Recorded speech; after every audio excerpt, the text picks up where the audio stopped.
We've all been there, overanalyzing the text he didn't send, replaying the last conversation, trying to decode silence like it's some kind of puzzle with a hidden prize at the end.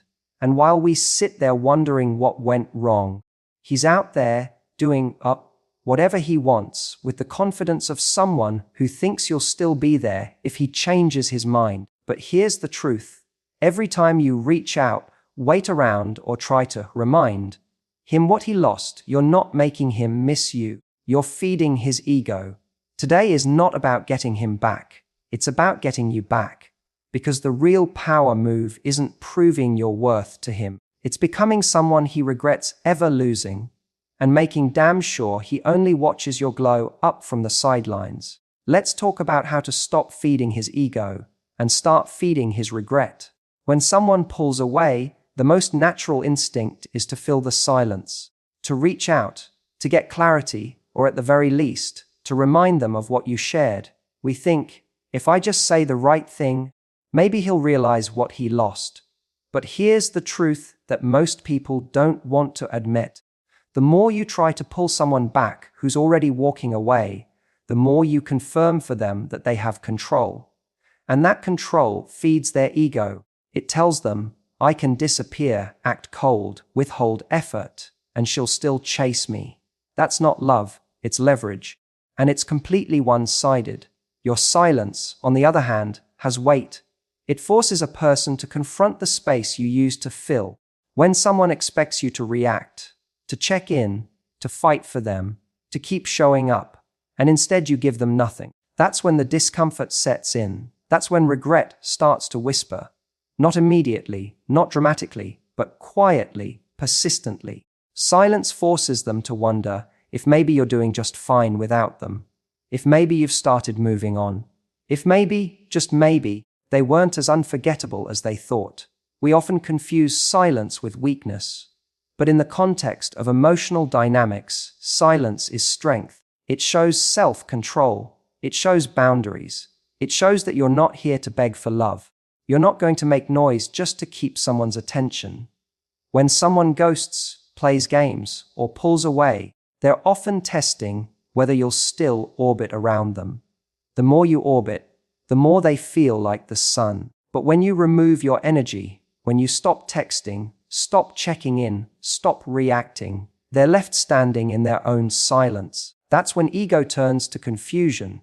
Confusion turns to curiosity. And curiosity, if you play your cards right, turns into regret. This doesn't mean you're being manipulative. It means you're valuing your self-respect over someone else's temporary validation. You're not punishing them with your silence. You're protecting your peace. There's a difference. One comes from bitterness, the other from boundaries. And boundaries are where real attraction begins.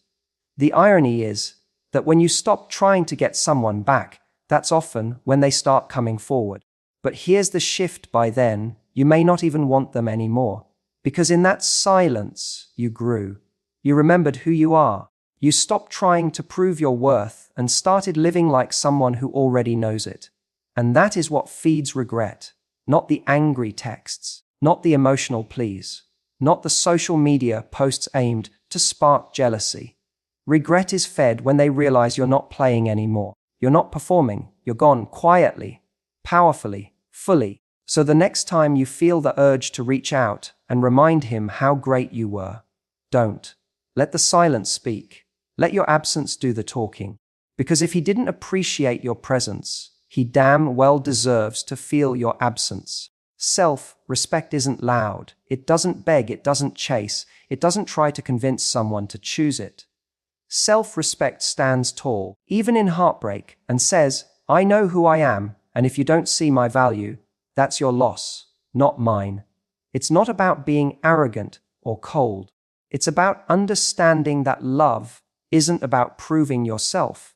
It's about aligning with someone who already sees your worth. And if someone doesn't, the answer isn't to shrink yourself to make them comfortable. It's to walk away with your dignity intact. So many people stay in situations where they're being breadcrumbed, offered just enough attention to keep hoping, but never enough to feel secure. They think maybe if I'm more patient, more understanding, more low maintenance, he'll finally commit. But that mindset doesn't lead to love, it leads to resentment. Because every time you compromise your needs just to be easier to love, you send the message that your standards are flexible, that your value is negotiable, and guess what? People treat you accordingly. The truth is, self-respect is magnetic. It's attractive because it's rare. In a world where so many people are desperate to be chosen, someone who chooses themselves first stands out. A woman who isn't afraid to walk away when something doesn't feel right instantly becomes more powerful, not because she's playing games, but because she's not willing to play someone else's. She's not going to convince you to stay. She's not going to chase you down to remind you how good she is. She knows. And if you don't, she won't waste her time. There's a massive difference between having feelings for someone and letting those feelings override your self-worth. Love doesn't mean losing yourself. It doesn't mean tolerating poor behavior just because you see potential. Love, real love, should never cost you your dignity. If you find yourself constantly explaining why you deserve better, or hoping they'll one day wake up and treat you differently, you're not in a relationship. You're in a negotiation. And self-respect has no place in negotiations where your value is up for debate. When someone sees that you have standards, and more importantly, that you're willing to enforce them, they behave differently. People will test your boundaries.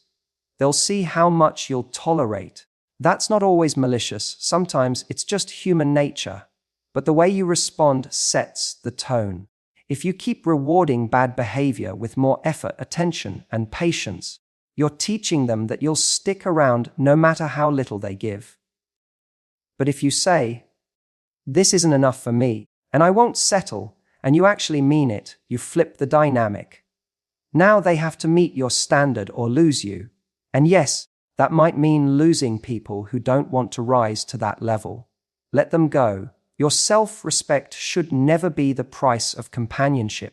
Because here's what happens when you hold the line. You create space for the right kind of person. Someone who doesn't need to be convinced of your value. Someone who doesn't see your boundaries as a threat, but as a sign of strength. Someone who sees your self-respect and thinks, "That's the kind of person I want by my side." So the next time you're tempted to chase someone who's pulling away, ask yourself, is this about love or is this about needing validation? Because if someone's attention is the only thing making you feel worthy, that's not love, that's dependency. And nothing about that is sexy. What's sexy is knowing your worth, holding your standard, and walking away from anything that doesn't honor it. That's what feeds regret. That's what makes people look back and think, "Damn, she wasn't just another option. She was the standard." When someone breaks your heart or lets you go, it's tempting to try and make them notice what they lost.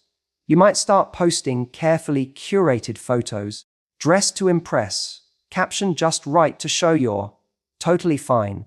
Maybe you hope he's watching your stories, lurking your likes, wondering if you've moved on, and sure, he might be. But if you're doing all of that for him, then he still has power over you. You're still trying to win in a game that he walked away from. That's not strength. That's performance. And he can see through it, even if he doesn't say anything. The truth is, nothing makes someone feel more validated than seeing you try to prove you're over them. Why? Because it means you're not. The effort alone reveals your intent. You're still thinking about him, still reacting to him, still living your life with him in mind. That feeds his ego, not his regret. It tells him he still has emotional control, even from a distance. And let's be honest, that's not the vibe we're going for. Real power is not in making him look. It's in making him feel, without even trying. And that feeling comes when you shift the focus completely off of him and put it back on yourself. When your actions are no longer rooted in reaction, but in your own growth, your own joy, your own life, that's when the shift happens. Because now you're not just pretending to move on. You are moving on. You're becoming someone new. not in spite of what happened, but because of it. And the more you grow, the more distance you create from who you were when you were with him. That evolution, that quiet, unbothered transformation, is what triggers regret. Because suddenly, he's no longer watching someone who wants him back. He's watching someone he doesn't recognize anymore. Someone stronger, more grounded, more radiant. Someone who no longer needs him to validate her worth. And that's unsettling, because it makes him realize he didn't just lose you. He lost access to a version of you he'll never get back. And here's the thing, you don't need to prove anything to anyone. You don't need to flaunt a new relationship, a new outfit, or a new lifestyle just to get a reaction. When you're really over someone, it's not loud, it's not dramatic, it's calm, it's peaceful. It's knowing you've outgrown what you once thought you needed. And that clarity is way more powerful than any revenge glow up designed for Instagram. So go ahead and evolve, but do it for you. Not to show him you're okay, not to make him jealous, not to make him regret. Because ironically, that's exactly what will make him regret. When your happiness isn't about proving a point, but about choosing a new path, that's when the reality hits. That's when he realizes you're not looking back, and that you've built something better without him. You don't win by replacing him. You win by replacing the version of yourself who needed someone like him to feel whole. You win by creating a life that reflects your worth, your values, your power. And when he sees that, not through a story you posted, but through the silence and the distance and the complete absence of you chasing him, that's when he feels it. That's when the regret sets in, not because you made him feel it, but because you stopped caring whether he did or not. Not everyone deserves a front row seat in your life, especially someone who treated your love like background noise. When someone had access to the most honest, vulnerable, generous parts of you and still took you for granted, the last thing you should offer them is continued access to your energy. But that's what we often do, isn't it? We leave the door cracked open. We stay friends, we keep responding. We let them linger in our world because a part of us is still hoping they'll come back with clarity and changed behavior. We tell ourselves we're being mature or strong by not blocking them. We call it keeping the peace. But what we're really doing is giving them a VIP pass to the life they no longer earn a place in. It's a hard truth. But people respect the boundaries you enforce, not the ones you talk about. If someone knows they can message you at 1 a.m. and still get a response, even if it's cold or short, they know they still have space in your heart. That's not setting a boundary. That's leaving a window open for emotional drafts. And someone who isn't serious about you will keep climbing through that window just to remind themselves that you're still there. You may not realize it in the moment, but allowing someone to stay in your life after they've shown you they don't value it actually gives them more permission to disrespect it. It sends the message that your standards are flexible, that your self-worth can be negotiated. You may think you're being kind or emotionally intelligent by staying open to them, but all they see is that their behavior didn't come with real consequences. And as long as that's true, they won't regret losing you. They'll only remember that they could always come back. When you remove someone from your life, fully, cleanly, and without apology, it creates impact. It signals that you are no longer available for confusion, inconsistency, or emotional crumbs. That action alone is a mirror. It forces them to see themselves for who they really were in the relationship, not a priority, but a disruption. And trust me, that realization stings far more than any clever comeback or well-timed selfie. Nothing is more powerful than your absence, because absence forces reflection, and reflection is the birthplace of regret. You can't create space for new love when the old one is still sitting in the front row, commenting on your highlights, sliding into your DMs, or just checking in when he's bored or lonely.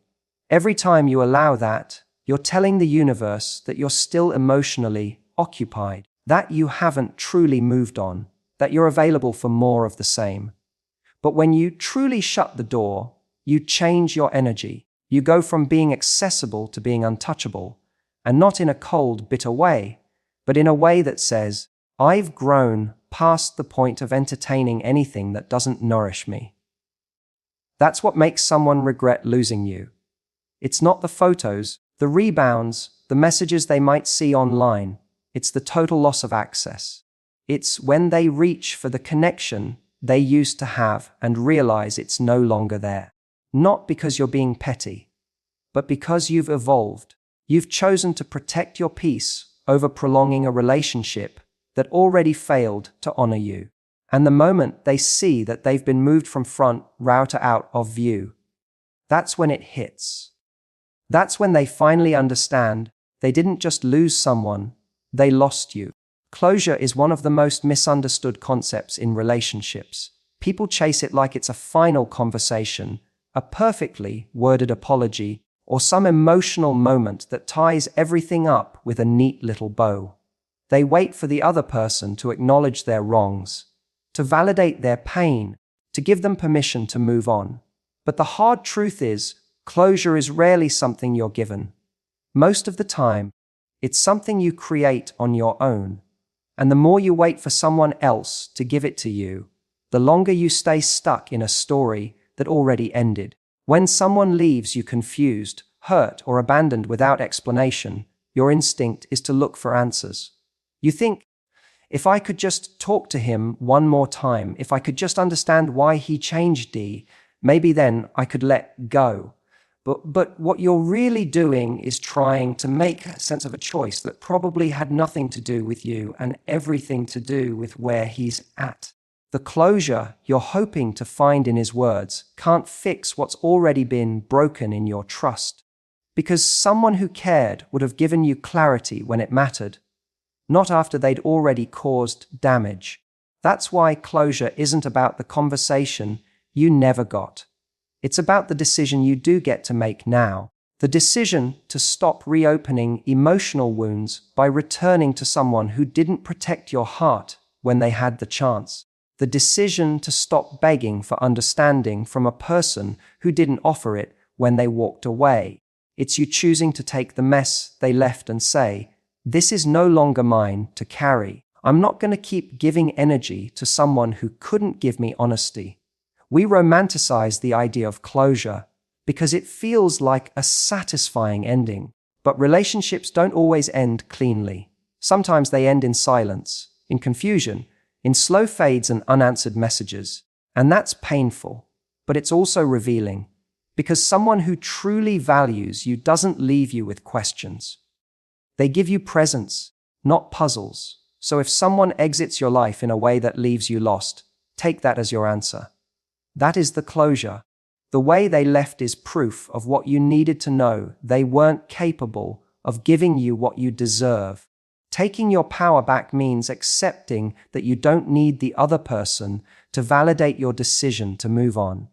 You don't need their regret, their explanation, or their apology to heal. You just need to trust yourself enough to close the chapter without their permission. That's where real strength begins. When you stop waiting for someone to make it right and instead decide to make peace with it being wrong. You don't need to understand everything to heal.